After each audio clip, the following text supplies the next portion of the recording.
Nice. He's off the concussion protocol. So Yeah, he's not knowing designation. yeah, that's good. All righty.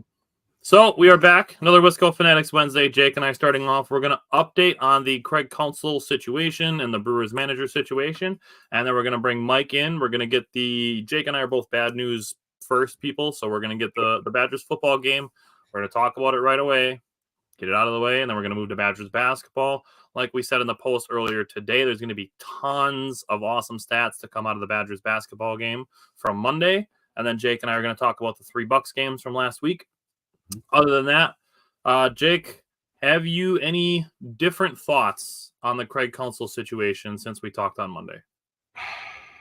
Well, last week I was, shocked, right? Disappointed.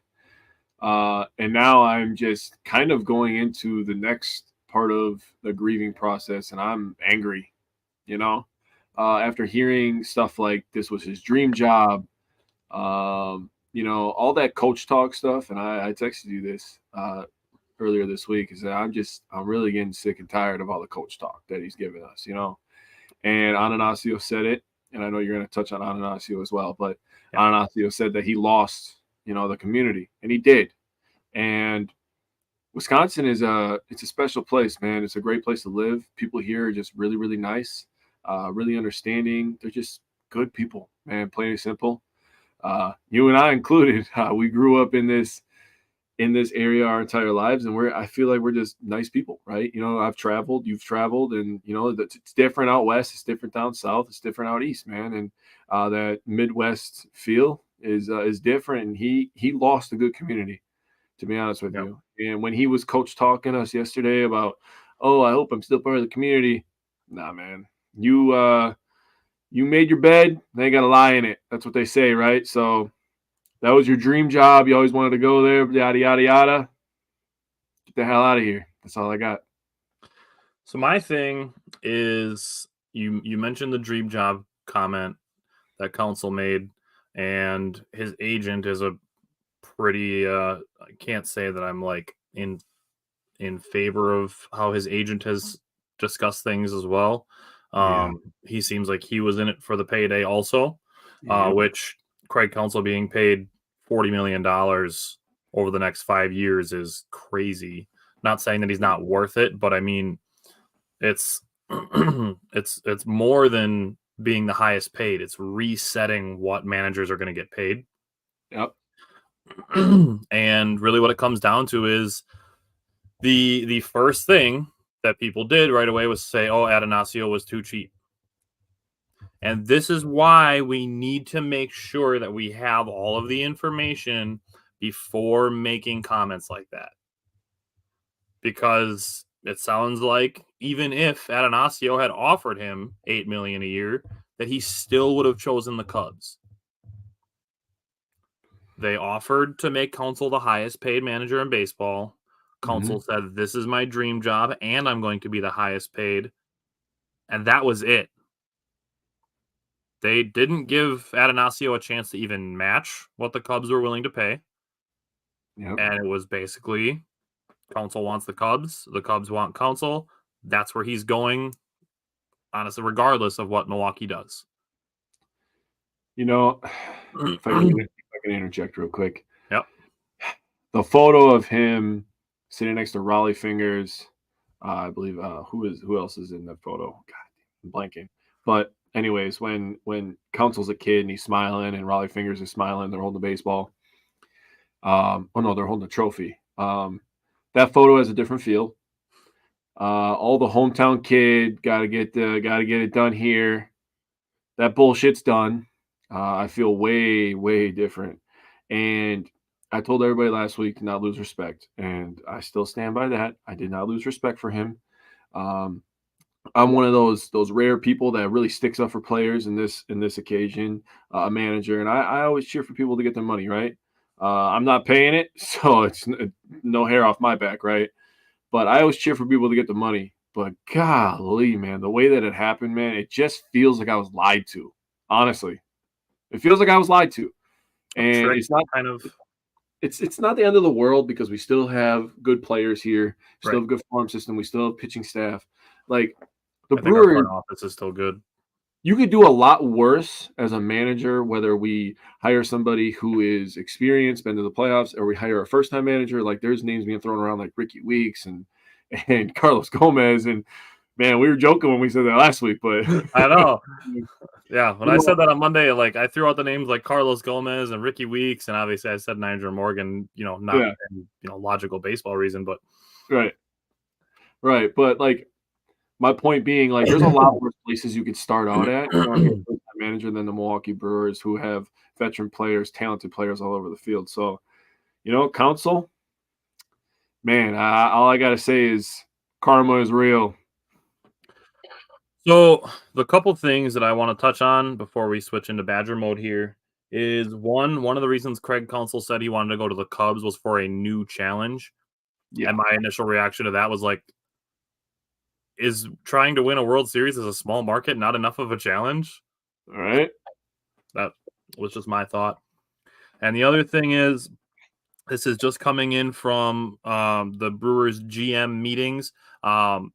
Matt Arnold said that Pat Murphy is in very real consideration for the manager position. I'm honestly not upset at that, dude. Yeah, it would be like, let's say 2 years ago, before Darvin Ham got hired by the Lakers, if the Bucks had fired Budenholzer or if Budenholzer had taken a job somewhere else and they had promoted Darvin Ham. Right. It would be essentially that same thing, like a guy who's been his 1B. Yeah. To basically moving up a chair is right. essentially what Pat Murphy would be. Murphy has filled in for Counsell when he's gotten to some games. Obviously, he really feels like a baseball guy. So I mean, I'm not upset with that move at all. If that is a logical move, if that's the way they go. Right. Yep. And then seeing who they would go with as a bench coach then would be interesting as well. Yeah.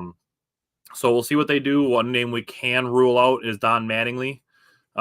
He was promoted in Toronto, so he's obviously, if they're giving him a promotion there, he's not going to be like, oh yeah, just kidding, I'm going to go take a different job. So I think that means that Don Mattingly is staying in Toronto. So, well, I mean, the only kind of people that do that are bad people. I mean, Craig Counsell. Yeah. All right, you ready to talk some football? Yeah, I'm sick and tired of this Craig Counsell shit, to be honest. All right, we're bringing in Mike, and we're going to start with our power pair and underrated performer. Jake has our offensive power pair player from Saturday. Okay, hold on. Let me get my notebook. I am on the wrong page. Hold on 1 second. Start with Mike. I had to turn my notebook. Unacceptable. All right, Mike. Mike has our defensive guy. I bet you Mike's on the right page. Yeah, yep, God, hard asses here. Yeah, so unfortunate game this past Saturday, but we still got to give a couple shout outs here. So we got defensive side of the ball, looking at Jordan Turner. It was good to see him because I know that obviously there's that 3-man rotation between him, John Meta, and Jake Chaney. He obviously had a little bit of trouble in the beginning of the year outside of football, so it's good to see his name out there. He had 8 tackles and one sack, one big time sack during the game. So just wanted to give him a quick shout out on that. All right, Jake, you prepared now? No, go. All right, I got the underrated performer. I went with Jackson Aker.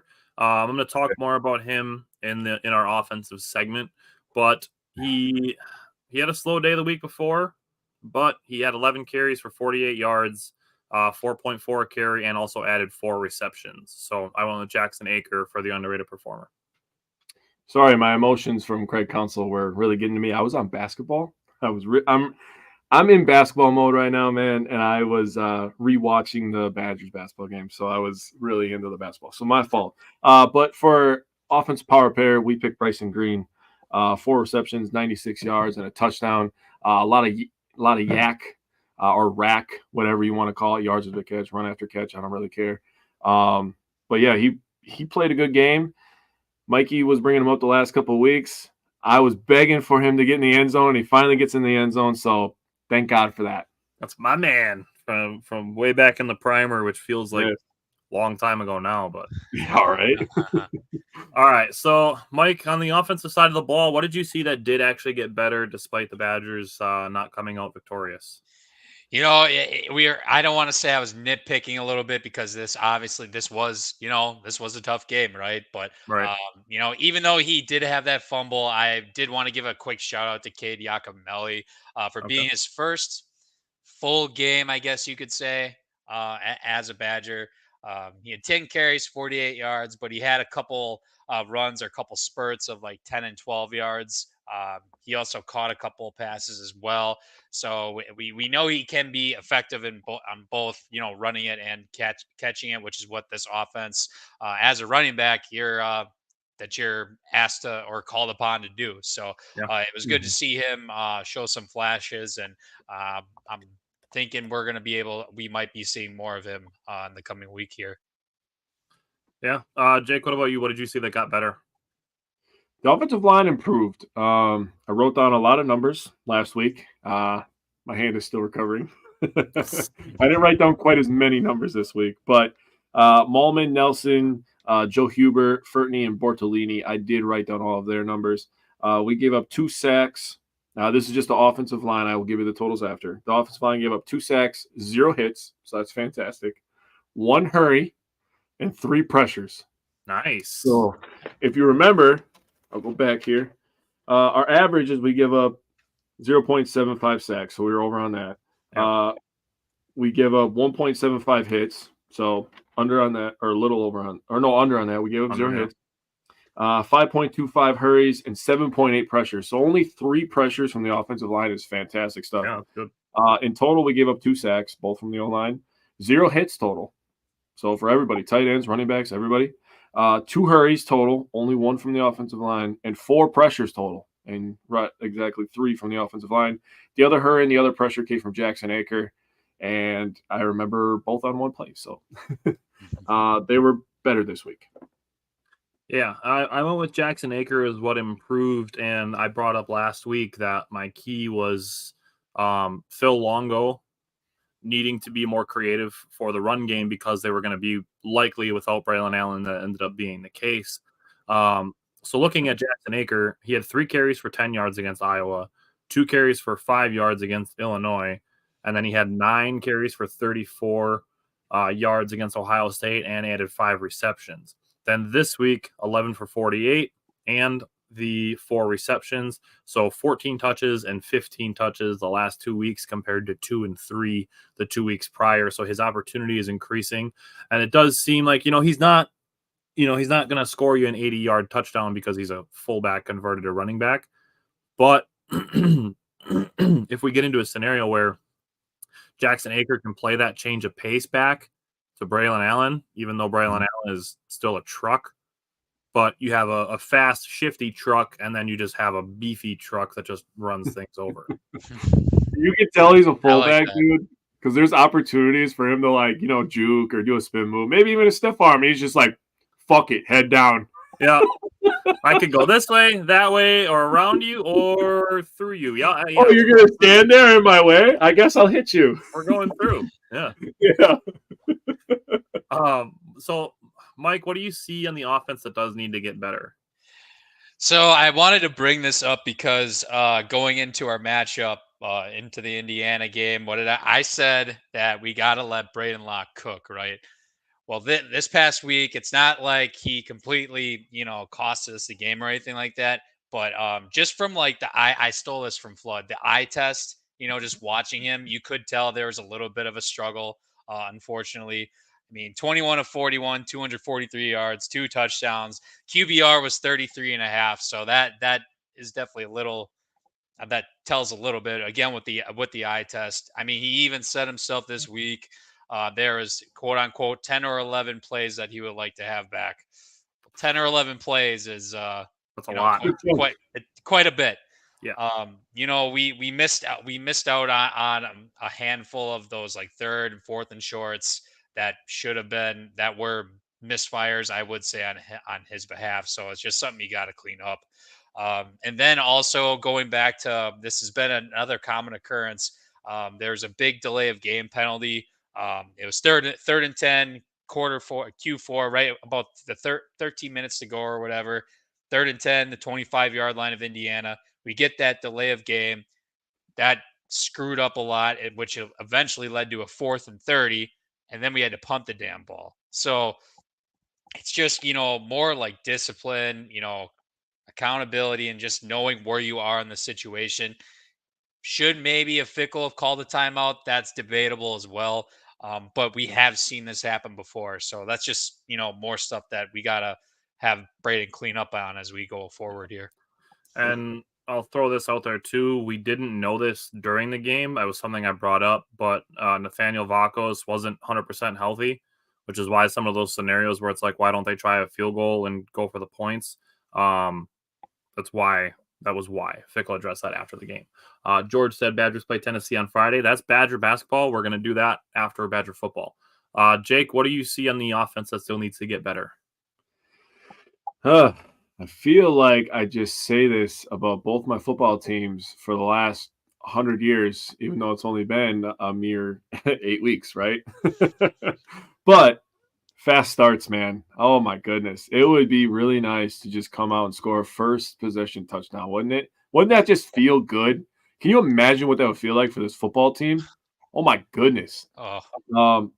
Before I get into it, I'm just going to say, man, if you let bad teams hang around or get a lead on you and just run the ball and play defense, this is the kind of stuff that happens, man, is you end up losing to bad teams, right? Didn't I say it last year that the Badgers play style allows them to upset teams and allows them to beat upset? Yeah.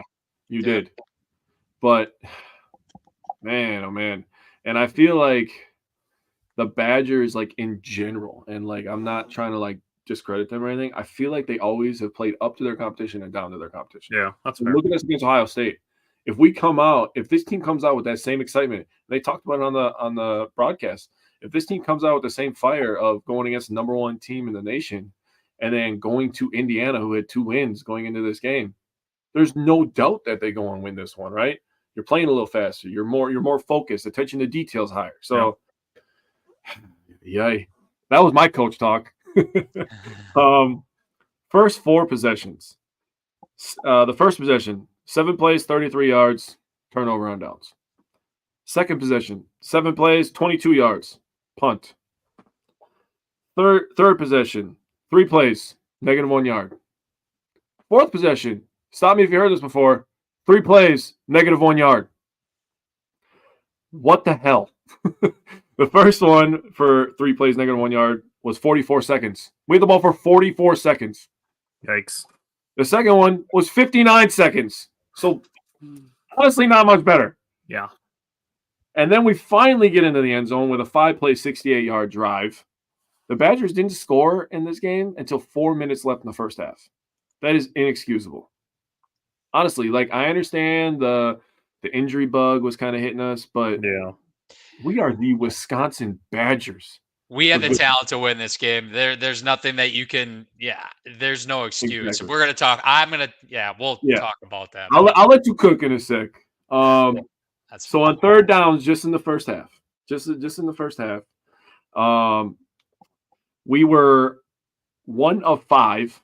Locke completed 1 of 4 for 11 yards. His one completion for 11 yards was when we were in a 3rd and 14. So we got 11 of the 14. That was when we then failed on 4th down.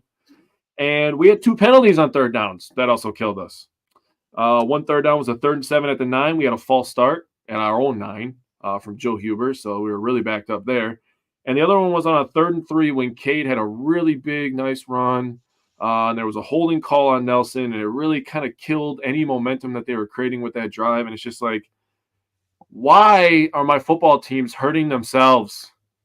Can we just honestly just focus on killing the other team? Why are we false starting and holding and incompleting and not running the right routes? And God, Jesus.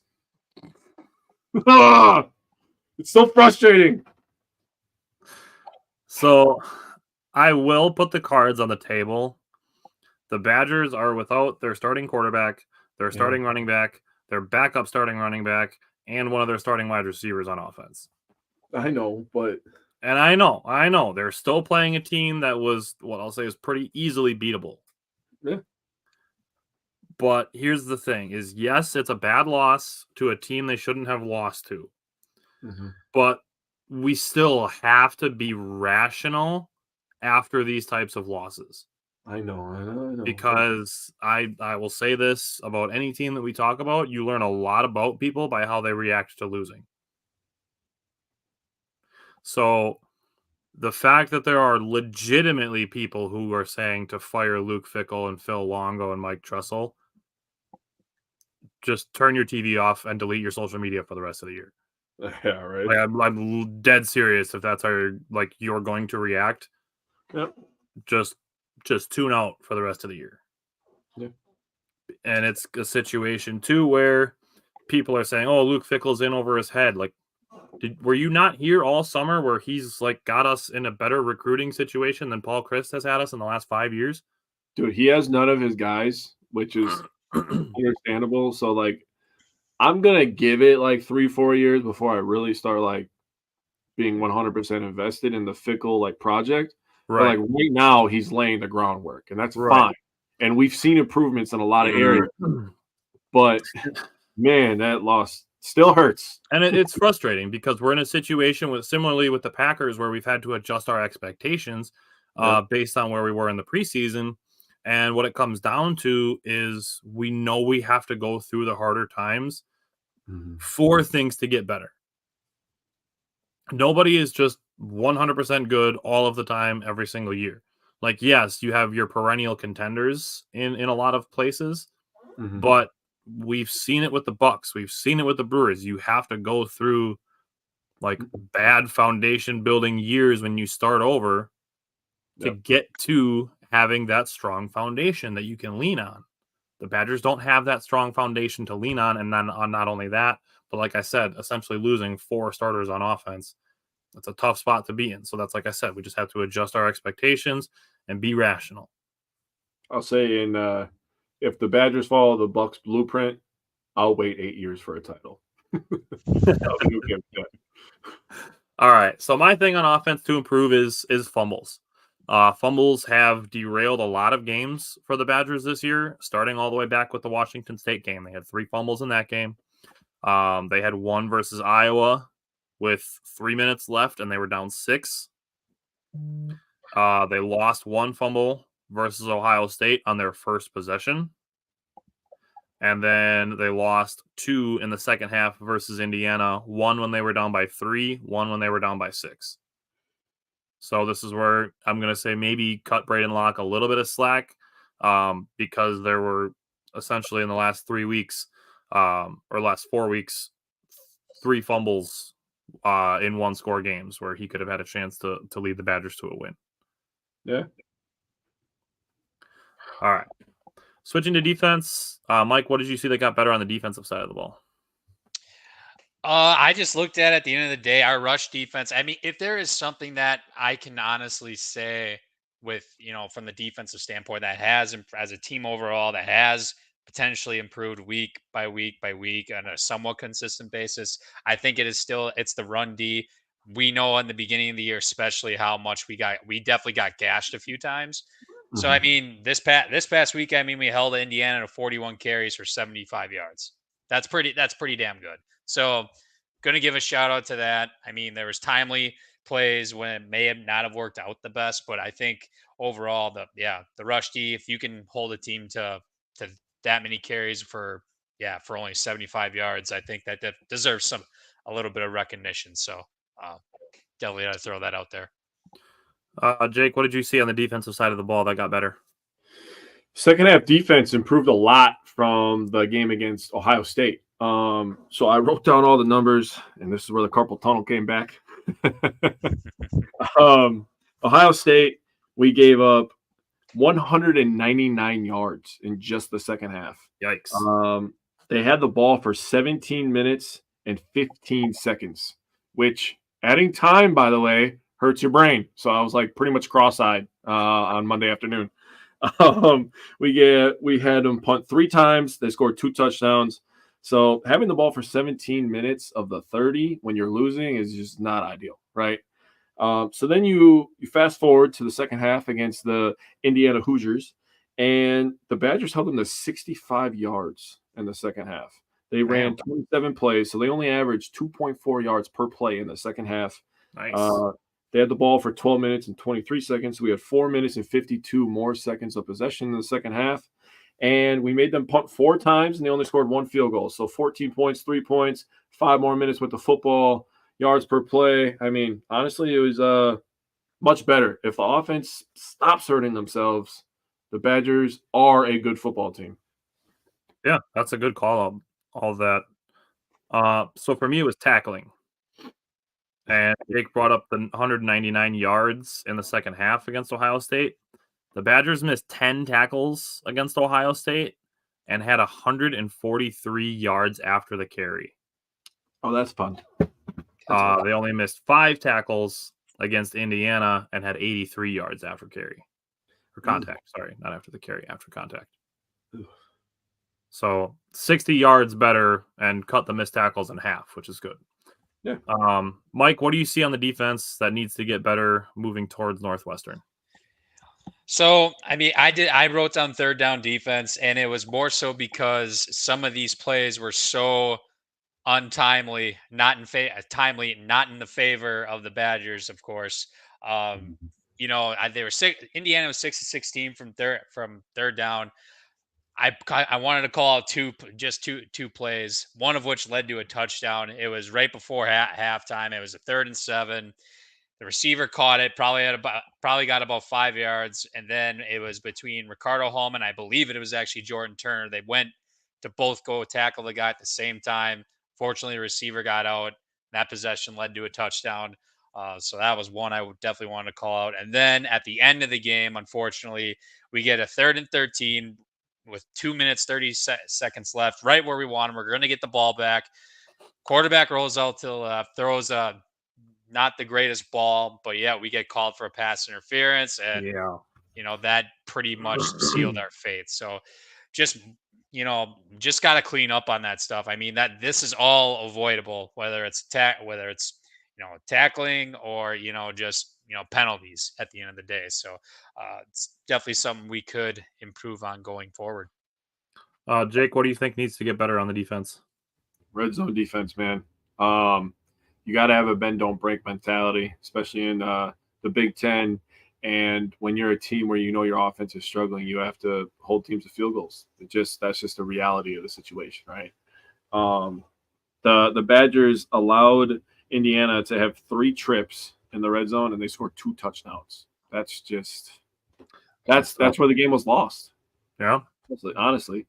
Sorsby had a rush touchdown, and he had a pass touchdown. I mean, that catch in the end zone, I mean, if that guy's not that big and doesn't catch that with one hand, I mean, what a spectacular play, honestly.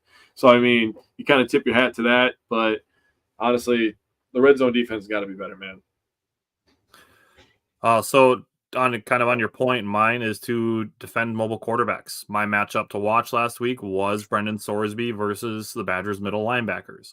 Yep. And on the first possession of the game, Brendan Sorsby runs for an 8-yard touchdown. Brendan Sorsby running also converted a 4th and 1, a 3rd and 3, a 2nd and 3, and a 1st and 10 for 13 yards by himself. He ran for 5 total first downs and a touchdown. Those 6 plays account for 6 of his 9 rushes. All right. I'm getting angry again. Yeah.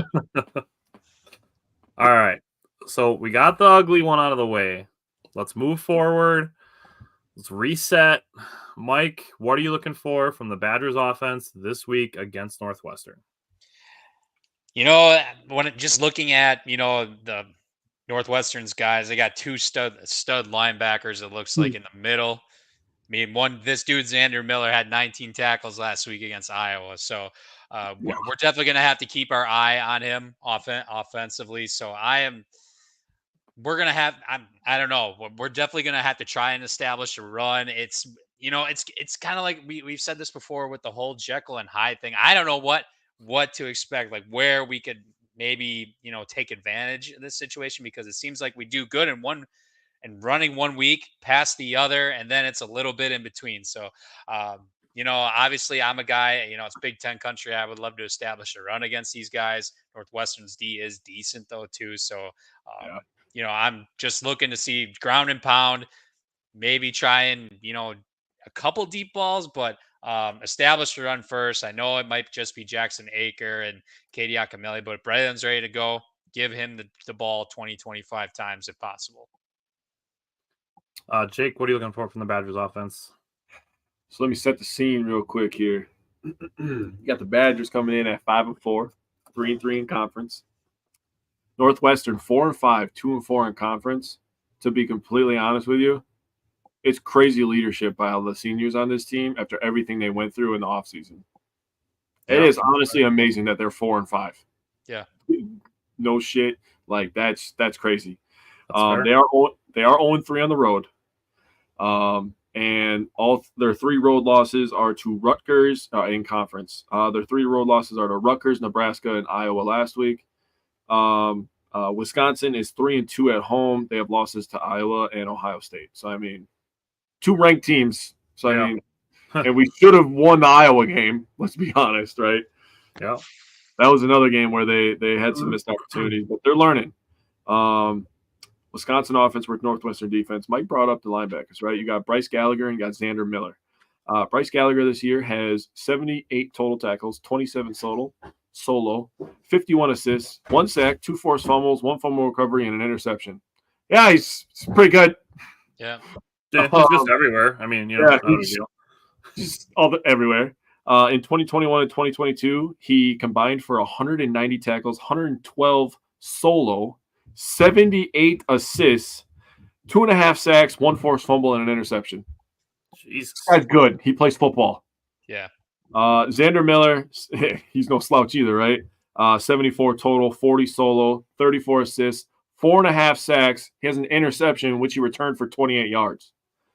In 2022, where he got most of his playing time, he had 87 total tackles, 53 solo, 34 assists, 3 sacks, and 2 interceptions. These guys are good. They've seen almost everything.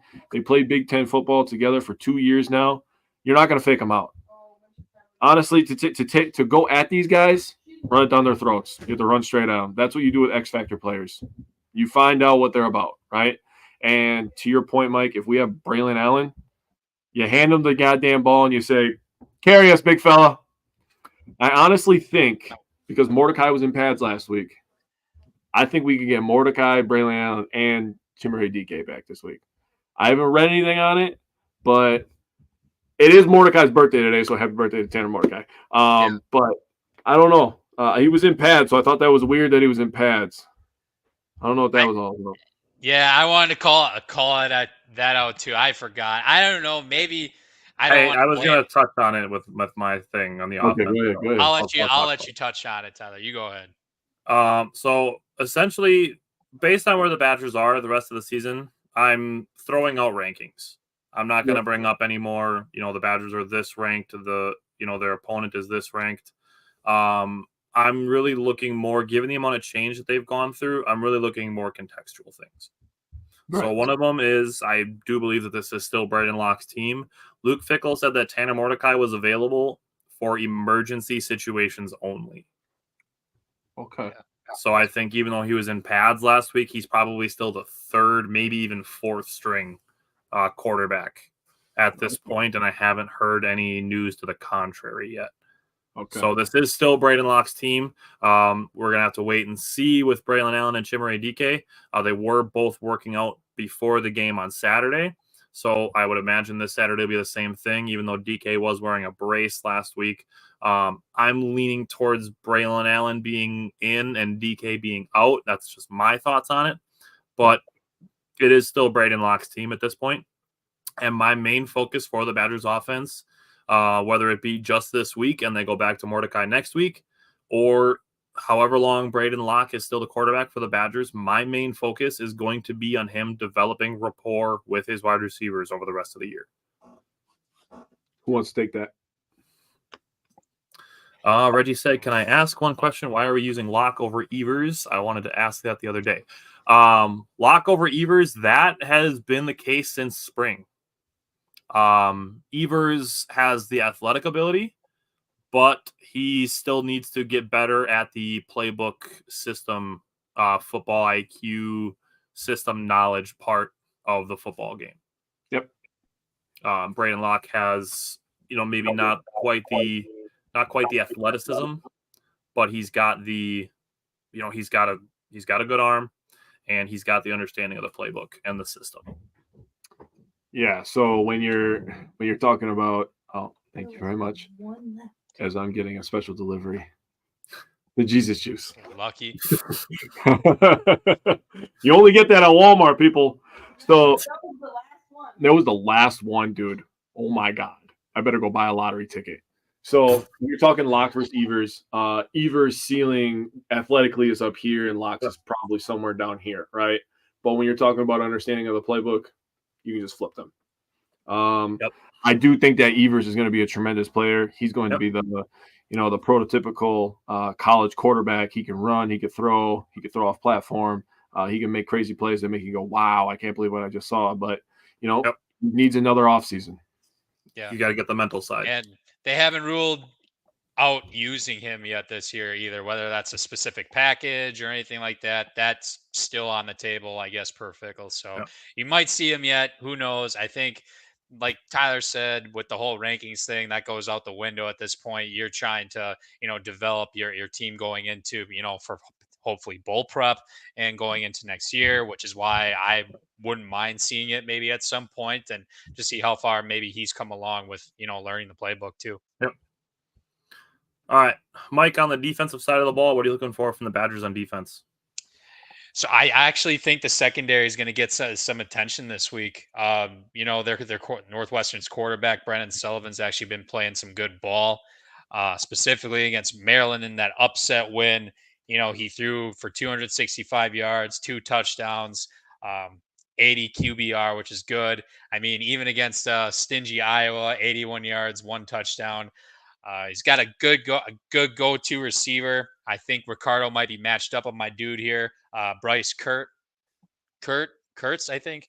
33 catches, 507 yards, 4 touchdowns. Gets a lot of attention. So I think that's going to be Mr. Hallman's main nemesis this weekend here. So I am looking forward to seeing that matchup personally. Jake, what are you looking for? Jake, what are you looking for from the defense? We need to limit big plays, especially in the run game. Brendan Sullivan, he doesn't have a crazy average, but he does have feet and is willing to run. So if the Badgers want to win this game, they need to wrap up, tackle, get off the goddamn field on third down. For the love of Jesus and everything that is holy, get off the field on third down. Please and thank you. I just looked it up. Brendan Sullivan does in fact have feet. Yep, he has 2 of them. He's got. They're attached to legs too. Would you believe it? I know that's insane how the human body works. Huh? So again, for me, I'm really focusing less on the rankings, and I want a statement. That's really what I'm looking for this week, is for the Badgers to come out. Luke Fickell said the practice that they had after the loss was the best practice they've had following a game all season. So I'm looking for the Badgers defense to make a statement. I want to see an angry Badgers defense hold a team under 10 points. Northwestern does not overall have a good offense. Prove it to them. Slow down. You guys are getting ahead of me here, okay? Under 10 points. That's a good call. Okay. So, Jake, you got a weather report this week? I do. And you know what? I'm getting sick and tired of being 1 degree off, because it happened in the goddamn Packer game, and I'm like, that's it. I'm giving a range now. I'm giving a range. I'm only going to go 3. It's going to be somewhere between 48 and 45. And if I'm 1 degree off, I swear I'm going to lose it. Wind southeast at 7 miles per hour. At the end of the game, it's going to be somewhere in the mid to upper 30s, 37 to 35. So it's going to be in there. All right. Mike, what matchup are you watching? Yeah, I kind of mentioned it. I'm looking forward to seeing Bryce Kurtz. I think I wrote the name down wrong. I apologize. I'm looking forward to seeing Hallman versus Bryce Kurtz. I think that's going to be intriguing for sure. And then our O-line against the stud linebackers as well. I mean, we've been improved a little bit along those lines. So I'm just looking forward to how we block those dudes and just try to set the tone up front. Jake, what's your matchup? I have the Badgers front seven versus Brendan Sullivan. Brendan Sullivan has 714 yards, 6 touchdowns, 2 interceptions, 75 carries for 160 yards and 2 touchdowns. So he doesn't turn the ball over very much. He's very smart with the ball. And again, he can extend plays with his feet. So the front seven is going to have to create pressure, keep him in the pocket, and control the big plays. So for me, I'm not necessarily looking at a matchup, but I'm looking at Braden Locke versus himself / his development. That's really what I'm watching for when I'm watching the games, is I'm looking to see what Braden Locke does, how he responds to a rough game after having what I'll say is a fairly decent game against a really tough opponent the week before, and then having a loss to a team that, like I said, even though the Badgers have injuries, still should have beaten.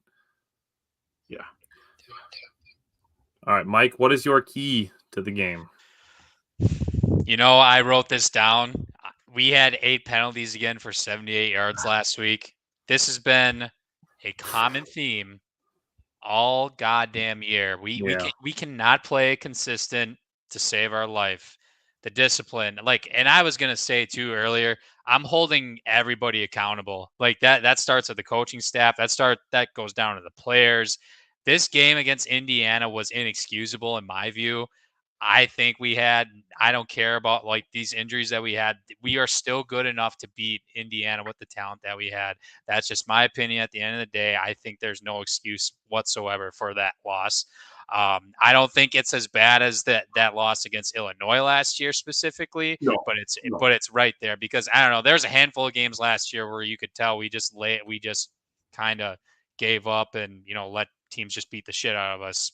Ohio State, Illinois. I mean, whatever, but even Washington State to a degree. Yeah, Washington State too. Yeah, you're right. So we need to play a clean game. Okay, if we lose and we at least limit the number of penalties, and just play somewhat consistent and just not stepping in our own goddamn feet every other possession. It seems like I can live with that. Yep. But we cannot do this another week, even though most likely it's going to happen, because we're at week 9 or 10 now, and when this continues to happen, well, there's probably not going to be a short-term solution for that. So I'm holding everybody accountable, and that starts up top. However, I want to hold players accountable too, because it seems like it should be fixed and it can be fixed, but you got to hold players to the fire too at some point. At least get them trending in the right direction. I mean, we've seen a lot of games where 7, 8, 9 penalties, so 4 to 6. Yeah. Try to get it down to that. It doesn't need to be a thing where you go from 9 penalties last week to 0. Yeah. It's just not realistic. So just incremental progress even. Yeah. Jake, what's your key? I wrote down 2, and I don't know which one is more important. So I'm just going to say them both. Okay. First of all, I'm going to go back to what I said. You have to start fast. You cannot let bad teams hang around. You simply cannot. You end up with losses like last week when you do that, right? It would be nice for us to lean on our defense and our run game. I think we're more suited for that kind of style. And the next one I have is Locke pushes the ball down the field. It's time. We got to stretch the defense. We got to make him respect it. You can't keep playing in this box and expecting the offensive line to hold up and the run game to be successful when the defense knows that he's not throwing it past 5 yards very often, right? Yep. He only averages 5.1 per attempt. He needs to be able to take the top off and help the defense. That's what I wrote down. So take the top off, start fast. Well, maybe start with a deep bomb. We've seen it. We've seen him do it against Illinois, the dime that he threw to Skylar Bell. Yeah. That put him in position to win. And we've seen him have some other deep balls that looked pretty good that ended in drops. But I mean, he's got the ability. You just got to kind of take some training wheels off. Yep. So for me, I'm going to go back to what I said about the defense. My key to the game is to smother Northwestern defensive. That's seriously, and that's going to reflect in my heart score as well. But let's smother Northwestern defensively. So, Mike, what is your score prediction from the head? So until proven otherwise, I look at this as has Wisconsin actually improved week over week as the season progresses? Are we getting consistently better somewhere versus a Northwestern, who I think you look at their record, is it dog shit? Yes. But are they improving? I think they are. I think this is going to be ugly. I got 17-14 Wisconsin. This is going to be until someone proves me otherwise on the offensive side that we can put some sort of consistency together. Like I'm holding people accountable this week. Like that Indiana loss really got to me, I think, based off of our standard. So until we get some sort of consistency, until there's a fast start, like what Jake said, I just need to be proven otherwise. And I got 17-14 from the head. What's yours, Jake? Because you seemed surprised that he said that too. Mike, you're going to love this. I have 17-13. You motherfucker. I do.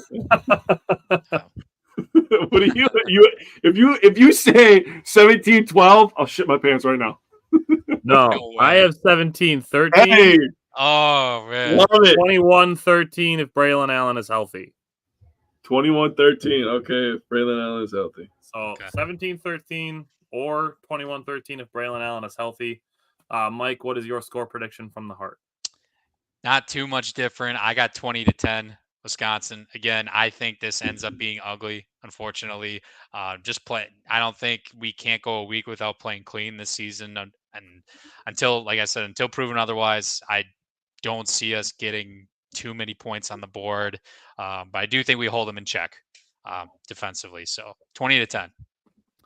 All right, Jake, what's yours? I went a little crazier than you guys.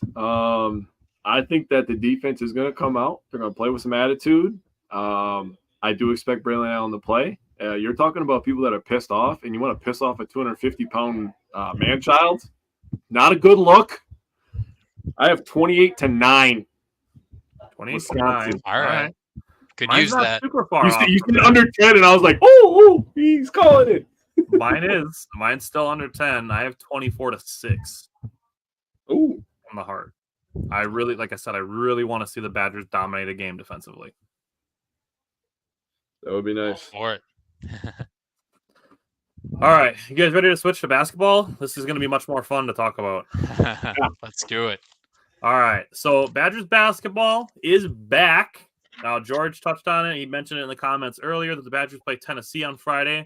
We are going to do this year, we're going to set goals. So we each are going to have 2 goals for the next week of games. But before we get into that, Mike, what were your 2 takeaways from Monday's victory against Arkansas State? So number one, I know we talked about, one of the freshmen, Nolan Winter, being in the lineup, but my takeaway is we're going to have multiple freshmen in this lineup this year. Yeah. I was very, very impressed with John Blackwell. Coach Gard was talking about him after the game, and he mentioned that, during in his high school years, he was the one like bringing the ball down, controlling the game, so to speak. But what he loves about Blackwell is that he's really, really good with moving without the ball, which is vital in college basketball in general. But no, he played for 15 minutes, 12 points, 4 rebounds, 1 steal. The guy was all over the place making plays. And 5 of those points are from the free throw line, 5 of 7. Another thing to note. So, he has no, problem getting, involved right away and into the thick of things. So that was awesome. And then Nolan Winter, 14 minutes, 6 points, 7 boards, 1 steal, fairly close to a double-double. So not bad for a debut. So, and Nolan Winter was the first guy off the bench along with Carter Gilmore, I guess. So, we're going to see these freshmen a lot, I think, this year. You guys will, touch base on a couple other things, but no, it was good to see 2 freshmen contribute as high as they did. Shows that I think Gardo can recruit. Yeah. Not that that's news to us, but yeah. We only said it all last fall and winter, but here we are. Yeah. I was waiting for somebody to say it, bro. I was waiting. So I was going to touch I feel like I only said it 4,000 fucking times last year to wait because Greg Gard has a good recruiting class coming in. Yeah. And then you want to say my second one right away? Yep. Yeah. All right, Rip cool. it. So yeah, I mentioned this in the chat too. We're definitely a little more up tempo with this offense as well. I call this out as well in the chat, but we hardly had any possessions in which Wisconsin fans are accustomed to, where we wait until wait for the whole shot clock to run down, and then we chuck up a 30-footer. I mean, that's obviously not ideal all the time, but it's something that consistently happened last year. Yeah. So the Badgers actually had 78 offensive trips this last game, which is 12 more than their average from last season. So right there, that's a good start. The efficiency, and Coach Gard called this after the game too. It's not necessarily the amount of possessions and all that. It's the efficiency. We had 1.35 points per possession. Damn. 1.35. You look back at our Final Four teams, specifically like the 2015 one, we were number one in the country with efficiency. Not the pace or anything like that, but the efficiency. So I can see why he looks at that stat right away and says, hey, like this is really, really good, right? So and then we scored on 64.1% of our possessions, 71.8 in the first half alone. So we got off to a fast start. Wow. We're looking for that in football, but in basketball, we sure got off to a fast start. But those kinds of things, that's something that I would say as a Badger fan, we're screaming on in terms of, if you're saying the college game is more of an up-tempo style, well, we're definitely bringing that, I would say, after this first game. Yeah, let me throw in there for the efficiency too. The Badgers shot 65% on field goals. That's their fourth highest in team history, and it's the highest since 1984. Mm-hmm. So, Jake, what two things did you notice? Gonna be a lot of numbers today, huh, guys? Dude, just wait. Yes. I got 100 stats for the 100 points, dude. Just wait. I know. So for me, excuse me, I went with the balanced scoring. So if you look at it, we had four guys, 3 starters, 4 guys total in double digits, and then you add in 3 other guys with at least 8 points. So that right there is just tremendous. Hepburn with 20, Klesman with 14. He was cooking, by the way. Yep. Klesman was cooking. And I think the thing that kind of makes him like unorthodox to guard is he likes going left. He's good at finishing with the left in the lane with his left hand, and he had a nice lefty dribble pull-up. That shit was butter smooth. I was like, oh, yeah. He's very timely. He's a timely guy with making plays. I agree. Go ahead. Store with 15. Man, he was hitting some ridiculous, stupid shots, some fadeaway jumpers. He had one in the first half where I was like, oh, my goodness, we haven't had that in forever. And then his first bucket, I wanted to point this out. I wrote this down, put a star by it, but that was a crazy pass by Chucky Hepburn, dude. Yes. He was way out on the wing, flipped it kind of sideways like this. We scored a lot on the backdoor cuts. And for the last couple of years, Badgers Nation has been begging and wondering where that went because that was a staple of this offense for a long, long time. But getting a guy like AJ Soar, it's a good thing. Blackwell, 12 points as well. You look at just the starters, right? So I'm going to go into my second point now. I have the bench, right? And I don't think that it's as, black and white as it was in the past, where the starters had 66 points, 8 rebounds, 15 assists. They shot 25 of 37. That's 67%. That is ridiculous. And they shot 3 of 6 from 3, so 50%. You look at the bench, they scored 39 points, got 22 rebounds. Damn. They only had 2 assists. Only one guy had assists on the bench. My man Nolan getting those 7 boards. Isaac Lindsay only had 2 assists. That was the only assist off the bench. But they shot 14 of 22. That's 64%. Damn. And they shot 2 of 5 from 3. So they were 40% from 3. So, I mean, the bench all up and down was providing good minutes. I didn't write down the guys that played like 1-2 minutes because the hell's the point of that? But overall, man, shooting 65% as a team is just stupid. So the Badgers also have 56 points in the paint, which is wild. Yeah. And before I get into my 2 points here, I just want to say Chucky Hepburn looks so light on his feet. Oh, it was exciting to watch. He looked so light on his feet. Like he played most of the game on his toes instead of flat-footed is how it felt. And he looked quick, agile, like twitchy. He looked really good. For me, my first, I'm going to save the 100 points. I have the 100 points of the Badgers score, but I want to go back to AJ Storr because Jake touched on it a little bit already.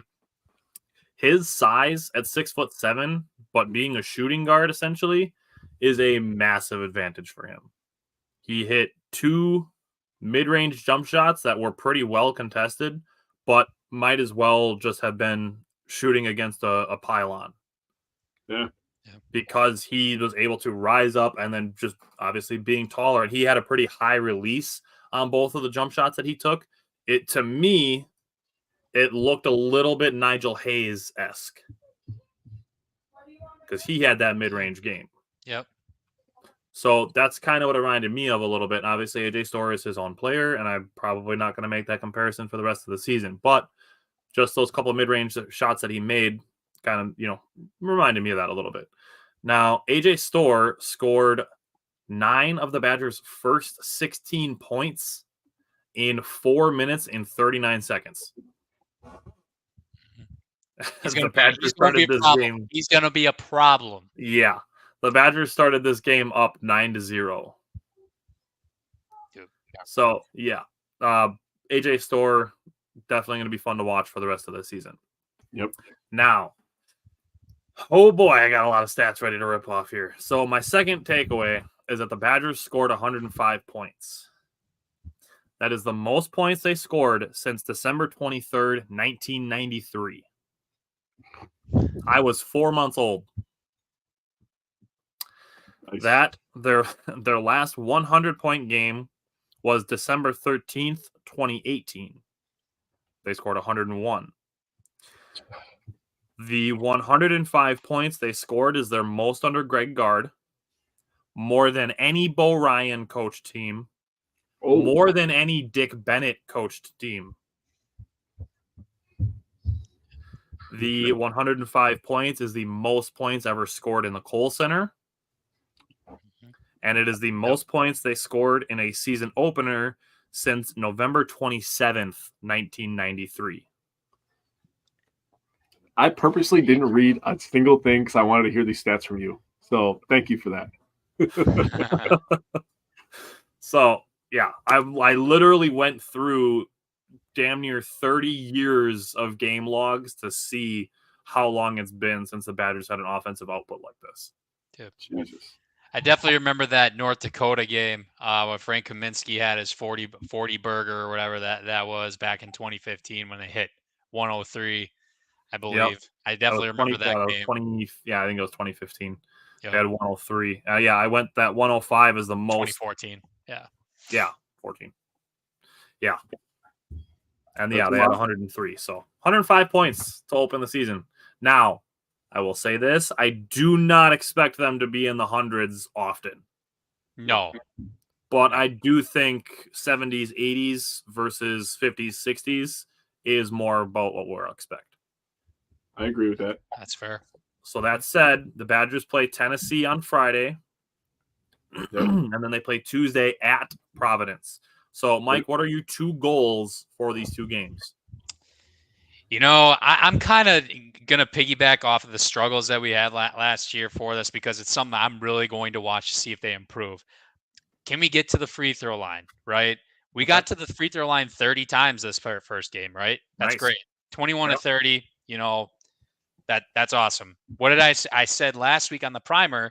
Coach Guards literally said he wants to get to the free throw line 25 times a game. Yeah. So I am going to be looking for that. And I honestly think, with this up-tempo style, obviously, AJ Storr having his way, he got to the line a few times as well. This offense, I think feels like it definitely clicks a little bit more too, and we're going to have more opportunities to get to the hoop. So my first goal is definitely, can we get to the free throw line against, Tennessee? Tennessee is what last season was the number 1 rated defensive team in the KenPom. So that's going to be one hell of a matchup. They got plenty of guys returning to the squad. So, can we get to the free throw line against these guys? That's definitely number 1. And I guess for next week too. But that's just something I'm watching closely. Yeah. You got two of them, or you got? Oh yeah, okay, yeah. I'll say my rip 'em- second yeah, one rip them then. both. My bad. You're good. So it's more so it's kind of a combination here. This first game we did give up 10 offensive rebounds. That is still, not the greatest or whatever, but one of our struggles last year was rim protection and interior defense. So I'm going to be watching that closely too. More so because now that we have somewhat of a backup for, Steven Krall, should he get in foul trouble, should, whatever happens. We got, looking to see what Carter Gilmore can do. Obviously, Nolan Winter as well, especially since they were the first guys off the bench too. So just looking to see how we can, hopefully improve somewhat on the rim protection and interior defense with that extra help. Yeah, good call. Jake, what are your 2 goals for next week? I like those. Nice job. My first one is to continue dominating in the paint. That's definitely a staple of this offense. Backdoor cuts. It seems like everybody reverts back to the 80s when they touch the ball with their back to the basket. Carter Gilmore only made one shot. He only shot it twice, but that was a beautiful move. Great footwork there. Shout out to Isaac Lindsay. Both of his baskets were post touches. Yeah, you son of a bitch. I was going to say, why the hell is Isaac Lindsay? It stood out to me so weird. I couldn't wait to bring it up. Bro, when I was rewatching the game, right, I was just like, dude, what the hell is Isaac Lindsay doing down there? I was like, well, he knows what he's doing down there. What is going on? But, keep dominating in the paint. Like Mike said, they were turning a lot of players. Tennessee is a very good basketball team. They're on a short list of teams that can win the title this year, and I'm being dead serious when I say that. Yeah. Now, you want to talk about a measuring stick game? Now, people were complaining about Arkansas State, our defense against Arkansas State, right? Arkansas State plays really fast. Yeah. Like, we scored or we would get fouled, and we were full court pressuring, and they would still get the ball at the floor in like 5 seconds. Yeah. Of course they're going to get in the paint. You have to make 2 dribbles.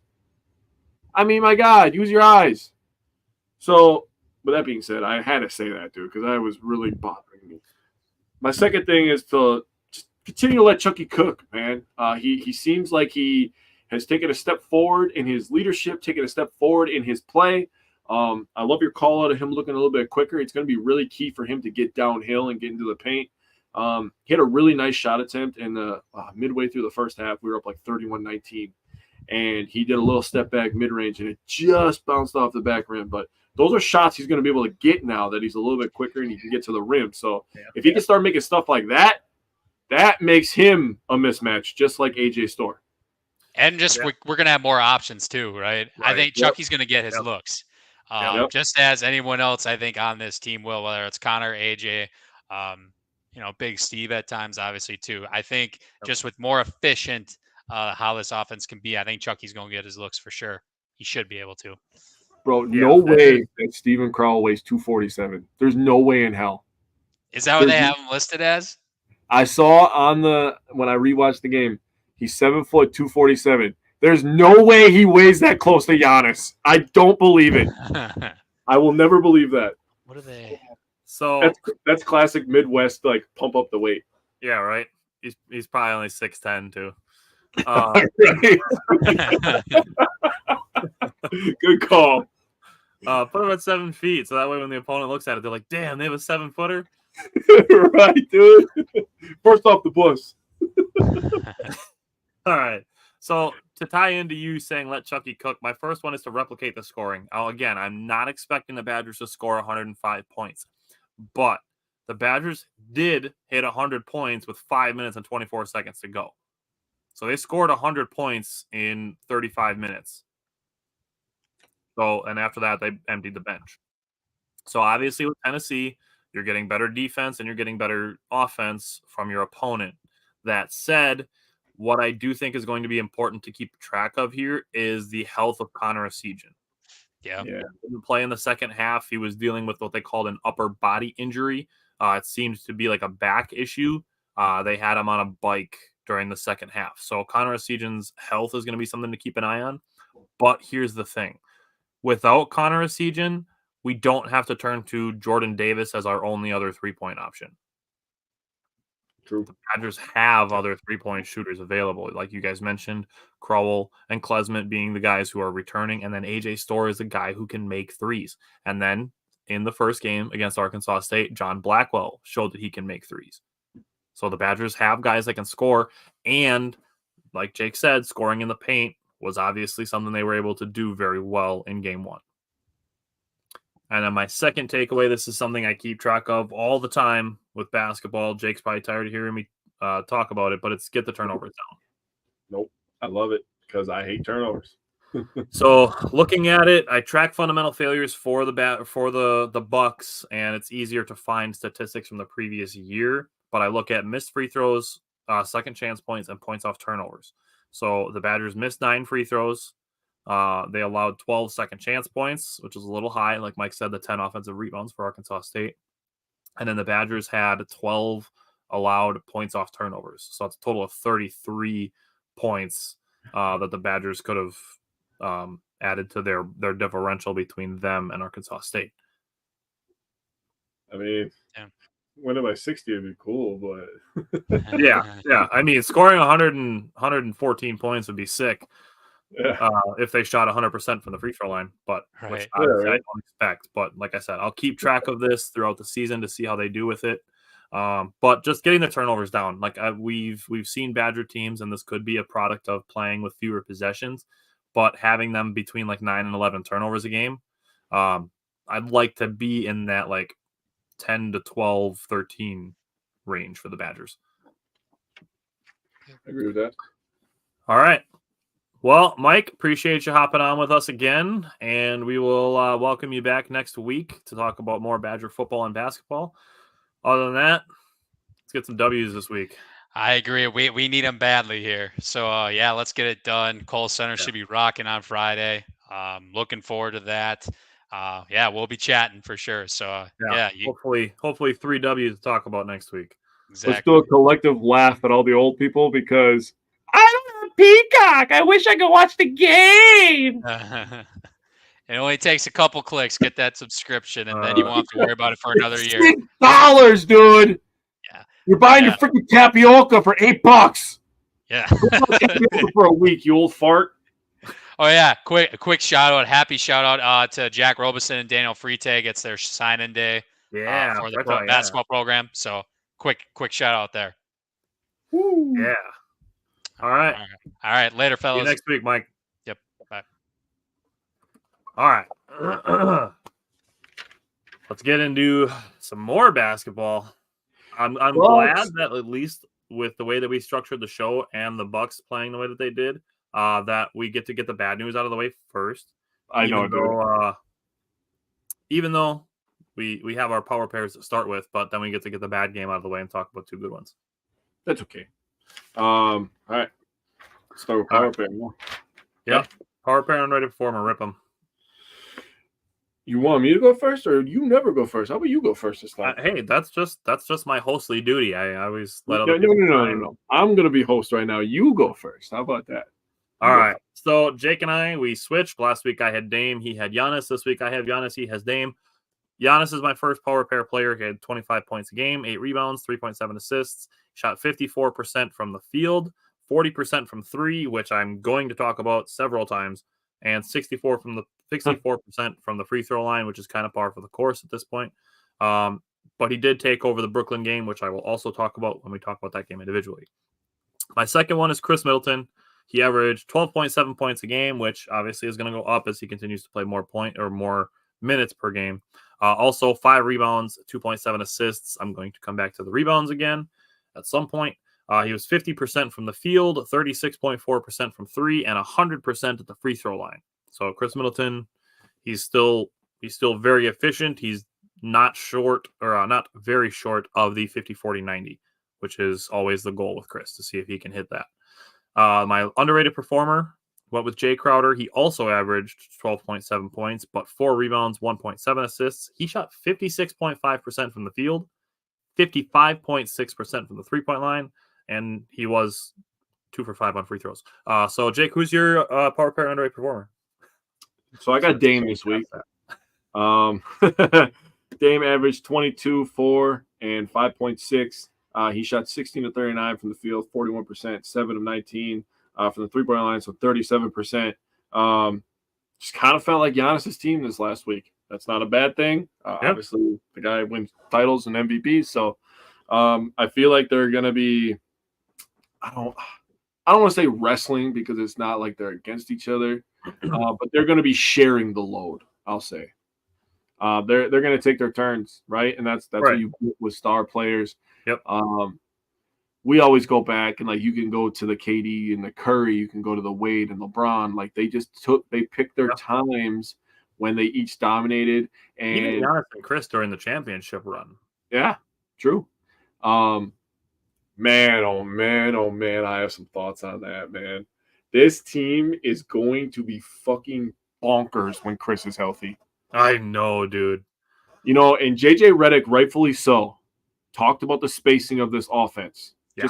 Just to kind of go over here for a second. He talked about the spacing of the offense, and I agree. It's been kind of clunky. Yep. But Chris is that on like on football they say he's a coach on the field, right? In basketball, he's a coach on the court. Oh, yeah, we talked about that before. You and I have. And like you said, he can give you 50, 40, 90. Yeah. He's that kind of guy. And he's the leader. He's the guy that sets everything up. He's kind of the free safety of the bit. You know what I'm saying? So, man, this right now he's our mid-range maestro. He's the only guy hitting mid-range right now. Bro, he's going to be filthy. Just wait till the spacing's better. Dame will cook from there. I guarantee that. Oh, I agree with you. Man, I can't wait for that. Marjan was my other one. Marjan averaged 8, 3, and 1. He shot 57. Jesus criminy. 57% from the field, 8 of 14, 6 of 11 from 3. So he was cooking from behind the arc. He's money on those corner threes right now. Yeah. And Marjan was a plus 28 when he was on the floor this week. Damn. Yeah, I was shooketh when I saw that. Whoa, Marjan balling on here. So Campaign was my underrated performer. And I don't really want to talk numbers with Campaign because, I mean, he doesn't have, like, horrible numbers. But his impact is more like game by game, offense, right? Like he's in the game. He's what you would call a gamer, and he is just allowing spacing, right? Yep. He's kind of forcing it. He's shooting 57% from the 3-point line this year so far. So that is absolutely nuts. With one of the ugliest jump shots that I've ever seen. Bro, that thing looks – something is wrong with that. I don't know what's going on. But it works, so, like, I'll You remember Michael Kidd-Gilchrist free throw? Remember that? That's kind of what it reminds me of, but it's butter. He's got, like, this weird catch. Yeah. And then it's ugly as hell, but it works. So I don't know how he gets that thing off against 6'10" people, but more power to him. He also pulled out the celly. He was going crazy in Brooklyn. He did. He was feeling himself against Brooklyn. He was cooking. And he brings pace to the offense, which I love. So I just wanted to touch base on why he was my underrated performer. I felt like he was really, really good, especially in the Brooklyn game. So good call. Let's get this ugly game out of the way. All right. Last Wednesday, Bucks and Raptors. Wow, what did you take away from it? Turned to the wrong page because I was so upset. Oh, God. Bucks and Raptors. Jeez. The Raptors literally came out the first possession and decided just to beat the shit out of us. Yeah. And then they literally did that for 4 quarters. They got into the paint. I'm just going to call it like I see it. They're professionals. They can handle it. I mean, obviously, I'm not going to, freak out and say, let's fire this guy. Did we hire the wrong coach? I'm not going to freak out like that. I know, dude. I'm just bro, I'm almost to the point again where I just want to take a break from social media because people just talk so goddamn silly. Yeah. But, the Bucks shot 35 of 76. That's 46%. That's not horrible. It's not horrible. When you allow the other team to shoot 56%, that's where that starts to look really bad, right? Yeah. We had 29 rebounds. They had 50. They had 15 offensive rebounds. Yikes. They had if you would just take their offensive rebounds, that's over 50% of our total rebounds, which is horrible. Yikes. They had 35 assists to 18 turnovers. We had 19 to 12. 19 to 12 is, again, that's not bad, but it's like, come on. We have Dame and Giannis. We should at least have 25 assists. Points in the paint. This always makes me so angry. 66 to 40. 66 points in the paint. And then they had, this adds into the points in the paint, but they had 26 fast break points to our 5 fast break points. They are a fast break team. That is, I know, their pace is high. So I will say that. And this goes to a team that we talked about in, our Eastern Conference, like power meter, is the Pacers. They play a very fast pace as well. And the Bucks last year, one of their struggles was fast break defense, transition defense. Yep, 100%. So it looks to be something that is a problem again this year, but hopefully they can nip it in the butt and figure it out. I'm putting all my trust in Griff, defensive mastermind, to figure that out. But overall, the bench still played good in my opinion. They had 33 points, 10 rebounds, 10 assists total without Bobby. I always take Bobby off there. But, man, they really just beat the crap out of us, man. So I'll throw this in there too. The Bucks got off to a slow start offensively. They started 7 for 20 and 0 for 7 from the 3-point line. Yeah. And too many turnovers again. 7 first quarter turnovers. Oh, yeah. And then I will say a little bit unlucky. They had a lot of in and out shots. Second quarter, a lot of one and done possessions by the Bucks, and then Toronto hitting more shots. They stretched the lead to 21 points. Out of the timeouts, the Bucks did look intentional, like they were trying to get more free throws. Chris Middleton made the Bucks' first 3-pointer of the game at the 8:18 mark of the second quarter. Not ideal. Yeah. Second half, Adrian Griffin didn't know that Chris Middleton had a couple more minutes left to play under his minutes restriction. So he put Chris Middleton in for Brook Lopez early in the third quarter to try a small ball lineup of Damian Lillard, Malik Beasley, Chris Middleton, Jay Crowder, and Giannis at the 5. It's interesting. Obviously, these things need to be tried out to see how they work, which I'm going to come back to after I talk about the game just in general. I will say the third quarter, the ball movement, the energy, the shooting looked better. They were still down big, but better signs of the game in the third quarter. Second half, total, the Bucks did outscore the Raptors. I think it was 69-66 or 69-67. Fourth quarter, though, the Bucks were 11 of 16 from the field. That's 69%. Nice. And then they were 6 of 8. That's 75% from the 3-point line. Andre Jackson Jr. had 3 assists, and Marjon Beauchamp had 8 points in that fourth quarter. So a little bit of the young guys getting some burn, which is always encouraging. Now, takeaways. Fundamental failures. 10 missed free throws, 10 points off turnovers, 21 second chance points. Yep. That's the killer. I can live with the 10 and 10, but 21 second chance points is 9 too many. So the fundamental failure points total were 41. The number to beat is 38. So they were above that. Now, it shouldn't surprise me that people are bitching about the new coaching staff because they did it with the Badgers. Not recognizing that things are going to take time to change. And I posted a reel of you saying new superstars take time to adjust to each other. Yep. And we talked about it. Dame and Giannis have never played with players as good as Dame and Giannis. Yes. Now, another complaint that I'm seeing is staggering Damian Lillard and Giannis Antetokounmpo. If you're going to complain that that's dumb, like you don't just have everything figured out. You have to try things to see how they work to figure them out. Nothing that the Bucks are going to do in the rest of this season is known. They have to find it out. That's why they play the games. You don't know if things are going to work if you don't try them.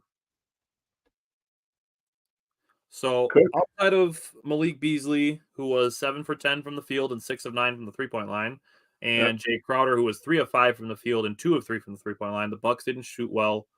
I will say I was very encouraged that after 7 first quarter turnovers, the Bucks only had 5 over the rest of the game. So that was very good. And then Chris still on a minutes restriction. He did look good in the first half. He scored 11 points in the first half. Just one of those games. It's just kind of crumple it up, toss it over your shoulder, move on to the next one, and that's what we're going to do. So what's it out to you on Friday night? So the first ever in-season tournament game in Milwaukee Bucks history in Milwaukee, man. I don't know. How did you feel about the court? Let me ask you that real quick. Okay. Like the Denver, they got blue with a yellow stripe. Yeah. And the Bucks just get normal wood with a green stripe. It was supposed to be cream. That's what it said. That's the fucking color of wood. Hey, man, I don't know. You know what? If they were going to go blue jerseys, to be completely honest, they should have went blue court. That would have been lit. Could you imagine trying to pay attention to that? with like the speckles and stuff that's on the court, on the jerseys, that would have looked amazing. I bet it would have looked cool. Or even do like the green. Exactly. With a blue stripe. Now we're on to something. I thought it was okay. The jerseys are better than the court, in my opinion. I like the jerseys after I heard what the explanation was. When I saw the jerseys leaked before I knew what the explanation was behind it, yeah, I was like, eh. But then, they say that it's for like flooding the Deer District, and then they have the Fiserv swoop on the jersey. That I like. I like that much more. So my daughter wants to give me a kiss, so I'm going to allow my daughter to give me a kiss. She also is naked, so I apologize for that. Say hello. We are live right now. There are people watching. Go back, my mommy. I love you. She's going to play now. So let me talk about the Bucks and Knicks. First of all, if I see another person complain about a guard going crazy on us that goes crazy on everybody, I'm going to lose it. People are like, we lost Dame, so we have no perimeter defense. Bro, I'm going to tell you right now, both of these individuals could give Drew 40. Easy. Yep. When they're on fire, they're on fire. Anybody who wants 40. Exactly. And, oh, my God. I'm going to get into the Brooklyn game in a little bit. But I'll say this. I got two things that I'm going to start with. Dame is every single bit of the closer that this team thought they were getting and needs. Every bit.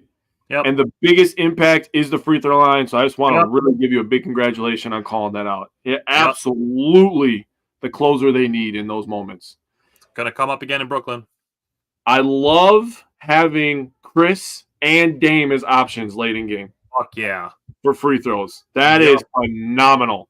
Giannis, get the rebound. You look for number 0. You look for number 22. And then you don't touch the damn ball after that. Yeah. I love you, Giannis. But let's be honest, right? In a free throw situation. Yeah. You want. I get it. People were complaining about the rebounding. And I was one of those people. I was starting to think that rebounding was a problem this year. But I like Mitchell Robinson. He's a good rebounder. The Knicks literally out-rebound everybody, right? They had 16 offensive rebounds in this game. So you go from 15 offensive rebounds to 16 offensive rebounds. I will come back to this. Okay. I will come back to this. I also wrote down the total rebounds.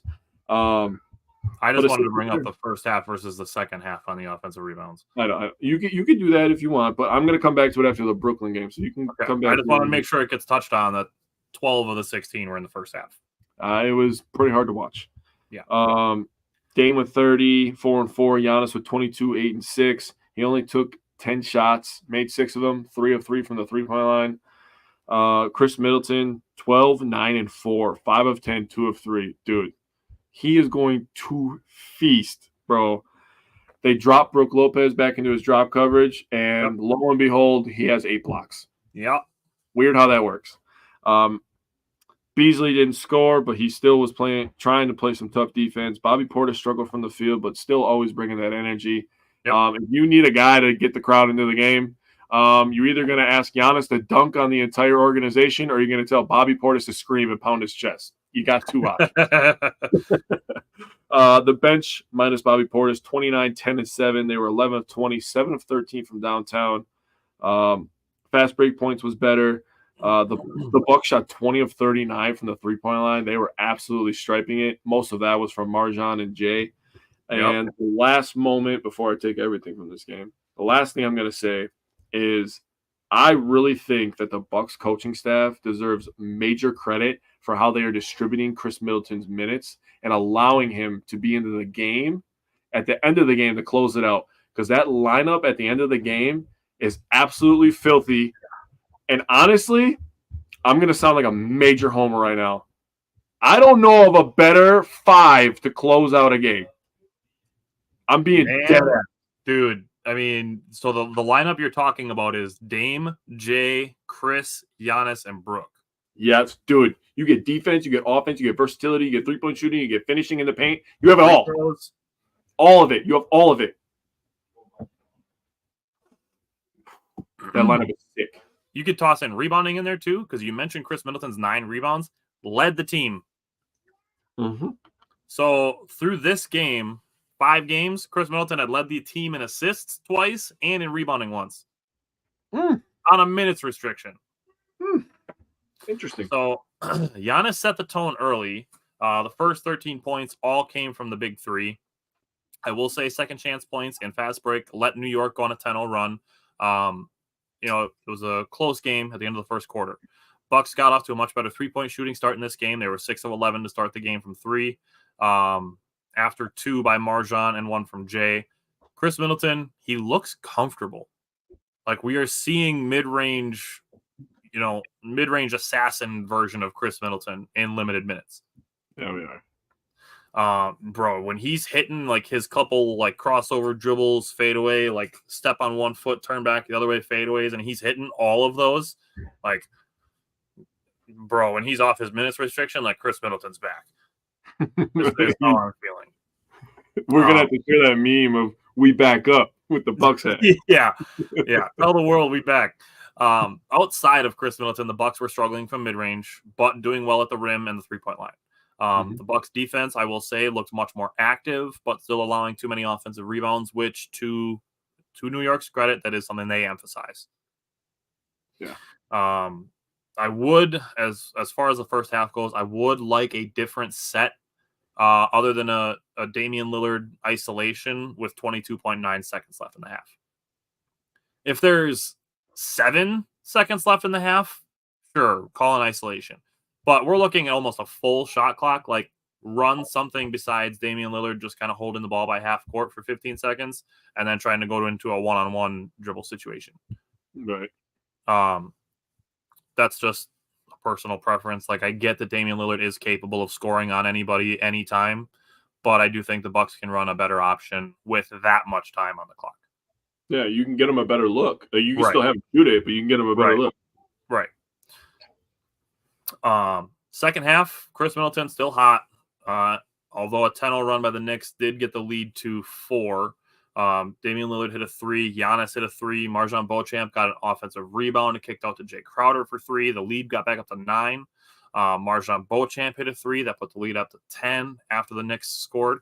An all-bench unit by the Bucks did allow the Knicks to cut the lead back down to 4. A 6-point lead at the end of the third quarter. The Bucks kind of held with Damian Lillard, Giannis, and Brook Lopez out of the game. Fourth quarter, some jumpers by the Knicks and some empty possession by the Bucks cut the lead down to 3. This is credit to Jalen Brunson. The dude's a baller. Yeah, he's good. Yeah. I'm not saying athletically, but you can put him scoring-wise in categories with guys like Donovan Mitchell, Ja Morant. I don't quite say Luka because Luka's a little bit different because he's more of a distributor, but like he's in that tier of scorers at least. Imagine Kyrie Irving with Jalen Brunson's mentality.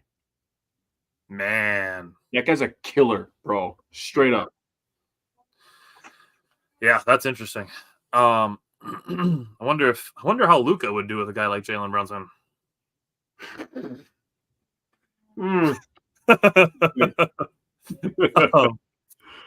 Giannis and Brook Lopez got back-to-back blocks at the rim. And I will say this because I have said it, you have to be willing to get dunked on to make plays like that. Yep. People, Giannis got dunked on by Tatum. For every time that happens, he's blocking 4 shots at the rim. Yep. You have to be willing to get dunked on to be able to block shots at the rim and make highlight plays for your team. Understandable. Yes. Credit to Giannis and Brook for having that willingness. Mhm. A Brunson 3 put the Knicks up 103-101. Dame time after that. He hit a 3 to put the Bucks back up on top, 104-103. Then played good defense on Jalen Brunson. Yes. Missed a mid-range shot, and then made a good cut, and Chris Middleton found him for a layup and an and one, and the Bucks were up 107-103. Did you see that highlight floating around of after Dame locked up Brunson? Brunson took the shot, and Julius Randle was literally pouting on the floor and decided to walk back on defense. And he could have been back to prevent that Damian Lillard and one layup, which, by the way, dude, that's a hype video. Watching him shoot the 3 and then the and one, disgusting screen from Brook Lopez. With a defensive stop in between. Right. But Chris Middleton with the awareness to try to run some clock, and then seeing a guy wide open on the rim, you have to pass that, right? So he passes it, you get an and one, and dude, Milwaukee was loud and on fire. So the Bucks finished the game on a 9-2 run after the Knicks took the lead. The Bucks shot a better 3-point percentage, 51.3, than field goal percentage, 42.7. It's so stupid.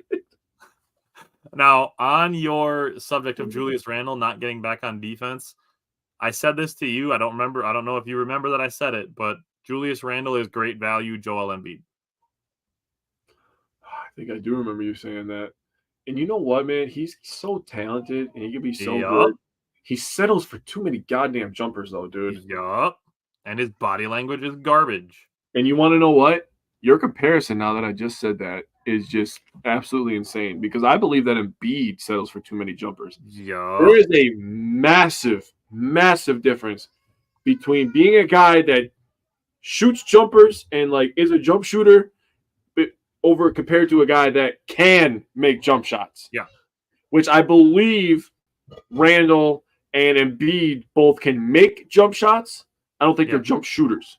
Yes. Which I honestly, should be an extension of their game. Yeah. I feel somewhat similarly about Giannis, because he can make the mid-range.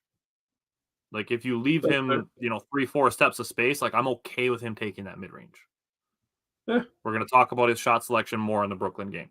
But I will say the Bucks had balanced first half scoring. Giannis had 10. Brook Lopez, Damian Lillard, Chris Middleton, and Jay Crowder had 9 points each in the first half. So balanced scoring. And then with Bobby and Beasley being quiet offensively, Marjan and Jay Crowder stepped up. Bucks only missed 8 free throws, which isn't bad. 14 points off turnovers is a little high. 13 second chance points, despite giving up 16 offensive rebounds, isn't bad. 35 fundamental failure points. The mark to be is under 38, so they did that. Nicely done. And they got a win. Look at that. And a win. Shocking. All right. Bucks Nets, what stood out to you from Monday night? Oh, man. The Nets just like to get up and down. That is their game. They want to get the ball, give me the ball back. We don't care if we give up a score. We're going to go down and we're going to score ourselves. They shoot a lot of threes. Mikal Bridges is still a monster. Love that guy. They got a lot of interesting players on that team, and it's interesting how they all fit together. But people need to not sleep on Cam Johnson too, because he's got a ton of potential too. Bro, he's so long, and he is a jump shooter. I was just talking about the comparison. He is a jump shooter. I just want to say that the Bucks, this was kind of a tough stretch for them. I know the Nets are kind of a lower team. The Knicks are pretty good. The Raptors are kind of a sneaky team. I'm not saying they're a walkover, but they're definitely a play-in team. They're weird. I agree. They're a play-in team, but the Raptors are weird. Yeah, they're so hot and cold, man. Honestly, and Scotty Barnes is good. I'm just gonna say that. I mean, Pascal Siakam, we know what he is, but man, Scotty Barnes is a little underrated. I like OG Anunoby too. Like I like OG. He's just a quiet gamer. Yeah. They don't bother nobody over there in Toronto, man. Yeah, he just like He's like a guy, like, nobody knows who he is. He just shows up to the gym, like, balls out and goes home. Like, that's how I feel about OG Anunoby. I have no idea if that's true or not because I'm not a Toronto Raptor fan, but that's just, like, the vibe that he gives with how he plays. Right. But the Nets game here, the Bucks shot 46 of 96, and the Nets shot 49 of 101. We almost saw 200 shot attempts. Sheesh. Want to talk about pace of play, dude? Yeah, no shit. The Bucks shot 16 of 48 behind the three-point line. They shot 16 of 45. We almost saw 100 threes. Sheesh. They got 46 rebounds. We got 48. They had 11 offensive. We had 12, so we actually won that one. I like that. We did. Yep. 26 assists to 22 assists. We only had 10 turnovers. That's fantastic. They only had 8. That's not great for us, but good job by them because they play a fast pace. And they play a lot of isolation, I'll say that. They do. 48 to 46 in points in the paint. They had 20 fast break points, so it got a little bit worse in this game. That's definitely something I have to clean up. We shot really well at the free throw line. Dame didn't shoot super great, but Giannis was in attack mode, I'm going to say. He really was from the tip. Like, there's something about the Brooklyn Nets, like is it still called Barclays? Yep. Okay. I don't know anymore what the arenas are called. They're just changing names. Center isn't a thing anymore. I know that's crypto or whatever. Yeah, crypto.com arena or whatever. Yeah, like when I heard that the Nuggets changed from like the Pepsi, I was like, oh, okay. This is just too much. But there's something about Barclays that gives Giannis a good feel, man. Maybe it was the practice the day before where he was just making, Chris Middleton mid-range jumpers, then pulling up for 3 and saying, I'm nice. But he carried that over to the Brooklyn Nets game, and he was absolutely hooping. Chris Middleton was good, 15 points, 3 rebounds, 4 assists. Brook Lopez was kind of quiet on the offensive end. Man, he missed that one. He missed a couple bunnies, and he knows it. He missed the one that was a super good pass from Damian Lillard, and I was like, you can't miss that one. Yeah, I know. That was such a beautiful basketball play. You missed the layup too. Right. Mikal Beasley struggled from the offensive side of the ball again, but he's going to have some hot and cold nights. He's still kind of getting, feeling where he fits into the offense as well. Bobby Portis, 11.6 rebounds, 2 assists. The bench, 39 points, 8 rebounds, 8 assists, 14 of 25 from the field, and 10 of 19 from behind the three-point line. Nice. 10 of the 16 threes off the bench. That is insane. The closer was not Dame, so I'll leave the floor to you. All right. So Giannis, again, set the tone early. He babied Ben Simmons on the first possession. He babied his ass. Crying. And the second possession, he went right past him. Giannis scored the first 4 points on Ben Simmons. The Bucks did start 0 for 7 from 3 again, but they were only down 3 points at that point. Mm-hmm. Jay Crowder himself, after that, started 2 for 2 on 3-pointers again. And then Giannis, a 4-0 run by himself to end the first quarter, down just 3 points after a cold quarter. That's what the Bucks offense is, where even if they don't shoot well, they can still score enough to keep up. Yep. Bobby Portis hit his first 3 of the year to give the Bucks a lead in the second quarter. An 11-0 run by Brooklyn did have them a 3-point lead, part of a 4-minute drought by the Bucks. And that's where the shot selection needs to come in. And this is what I said to you while we were talking during the game is I get that Giannis made 3 out of 3 threes the previous game, but it's not the highest percentage look that the Bucks can get. If the Bucks are up a dozen and he's feeling himself or he's getting a catch and shoot look, let it fly. But when we're on a 4-minute scoring drought, period, that's not the time to take dribble pull-up threes. Yeah. So just want to put that out there. Yeah. Into the second half, Pat Connaughton hit a 3 that tied the game at 76. The Nets followed with a 13-3 run.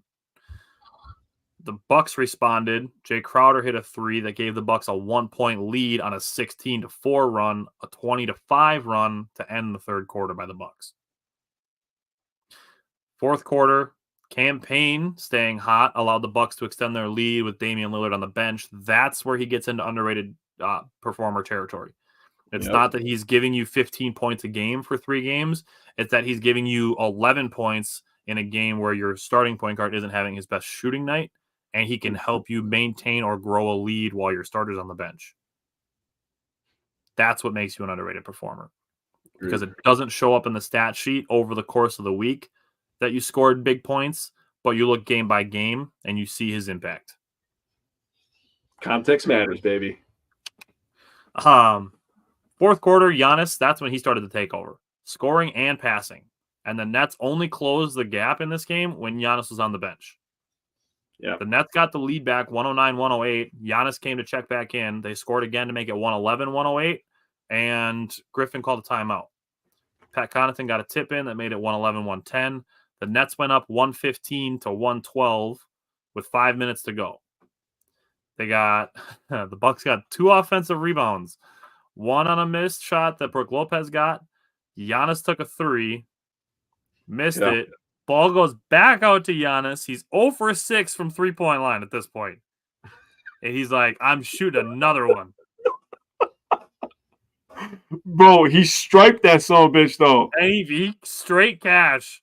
But I'm just like, oh my God, Giannis, you are 0 for 6 at the 3-point line. And he's just like, fuck it, I'm going to shoot another one. Dude, I was on my couch. He caught that son of a bitch with his long ass arm. Damian Lillard, who's like one of the best closers in history, is just like, hey, guy. And Giannis just like, I got this. And I just started geeking. I was like, oh my God, only Giannis, dude. Only Giannis. All right. So this game was tied at 115, 117, 119, 121, and 123. Yeah. Giannis scored or assisted on 18 of the Bucks' 33 fourth quarter points. Holy, nice stat. I like it. Nice. Got you. So we said this. We love Mikal Bridges. Mm-hmm. He's awesome. We'd love it if he was on the Bucks. We respect him so much. Yeah. Cam Thomas. This guy needs to be talked about because one guy scores 45 of a guy who isn't a household name, and people flip out. Cam Thomas is a microwave scorer. He's the new J.R. Smith. He will have 45 against the Bucks. I haven't looked at his box score, but I'm willing to bet in one of the next 3 games that he has a game where he shoots like 2 for 14. Dude, he's literally the next J.R. Smith. He is, like I said, he is a microwave scorer. He scored, 40, 45, 42, something like that? Yeah. It took him like 22 shots.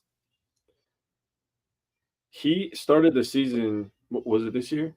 I believe it was this year. He started the season with 3 straight 30-point games. The guy can score, dude. Yeah. He can score. That's all he can do, really, honestly. And like I said, he's not going to score 40 every single night, but he's going to score 40 like 3 games in a row, and then he's going to score like 40 in the next 5 games combined. I got to look up his stats now. I want to see that. Like I said, Giannis, it's got to be timely when you're shooting threes. Just be mindful of when you're taking them. Mid-range, if they're giving it to you, shoot it. I'm confident that shot's going to go in. Bucks offense, it is coming around. I see the potential of the Bucks defense, but it is still inconsistent. They are still learning. And then they played a pretty solid amount of zone defense in this game. They got a couple defensive 3-second calls out of it. But you mentioned it already. Despite the Bucks feeling like they gave up a lot of offensive rebounds, they did still have more and second chance points. They had more second chance points than Brooklyn also. And I will say the Nets got some whistles that the Bucks did not get. This is also true. It was annoying as hell that Damian Lillard is back in defense and transition. It should have had a steal because he touched the ball before he touched anybody's body on that. And he gets called for a foul. And then like 2 possessions later, Giannis gets absolutely mugged. No foul. A couple possessions after that, Damian Lillard gets mugged and no call. But I'm like, bro, 4 possessions ago, you called Damian Lillard for a foul when he should have had a steal, and now we're not calling fouls in this situation. Bro, there was literally like back-to-back possessions of like Giannis going to the rim No fucking call. He ends up on the ground. Yeah. And then they come down the floor. They miss the layup, but they get a foul call. Yeah. Like, Giannis is just, like, picking himself up off the floor, and they get a foul call. I'm like, what? Yeah. It's the same play. Yeah. Yeah. So that annoyed me a little bit, but the Bucks still won. The mark to beat for fundamental failures is 38. The Bucks only missed 3 free throws, which is awesome. Yeah. 12 second chance points for the Nets. That's the number. That's the number to aim at. 20 points off turnovers is a lot, though.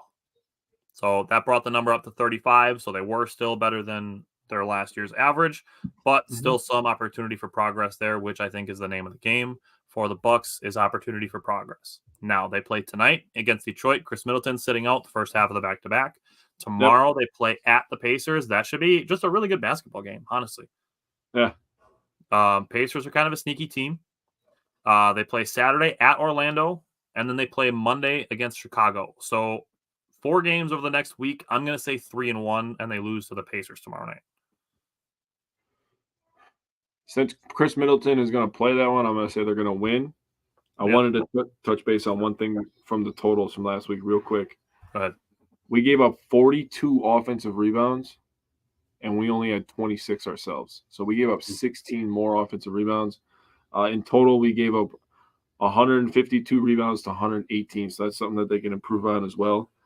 And I looked up Cam Thomas's stats, dude. He took 33 freaking shots against the Bucks. 16 threes. God damn. So I was light when I said I thought he took 22. Shit. Oh, he took 16 threes. I know he made 6 of them, but, bro, does everybody think they're Steph Curry now? He took 33 shots to score 45 points. He shot, 17 of 33 is not horrible. It's, that's not about 50. It's about 50% barely, but. You know what that is? That's Russell Westbrook.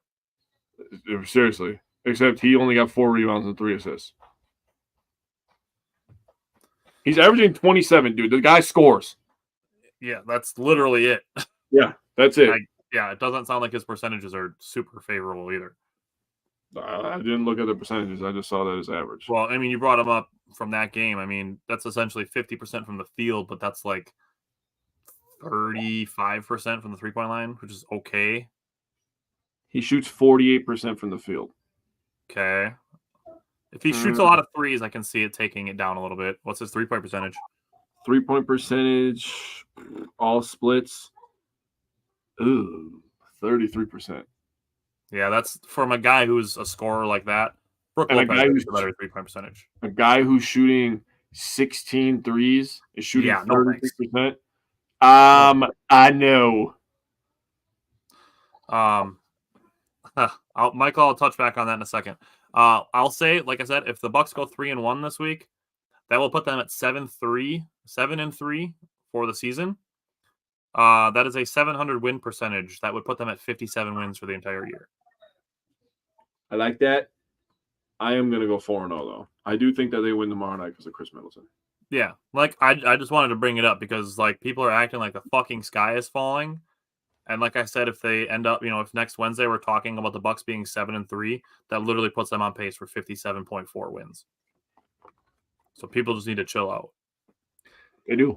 So, all right, I'm going to touch on Michael's comment here as we sign off. Michael, we did start the show updating where the Brewers are at with Craig Counsell and replacing him. Right now, it sounds like Pat Murphy might be the front runner, but Matt Arnold did say he had GM meetings today. He did say that he's not necessarily leaning internal or external. So our thing was, we brought this up on Monday. We think they're going to cast a wide net. So I think that's still the case. And we have about 3.5 weeks until winter meetings. So I don't think they're going to be in any rush. And one of the 4 vacancies in Major League Baseball, the Angels, was filled with Ron Washington today.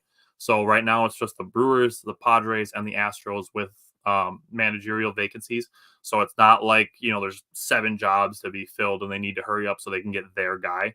I think they're going to look at a lot of guys and then find the one that they think is the best fit. Agreed. And I trust Matt Arnold to find that guy. So that's where I'm at. Yep, I agree. wholeheartedly. So, All right. Well, Jake, we will be back on Friday night to talk about the Packers. Other than that, I will see you Friday night and next Wednesday. all right, buddy. See ya.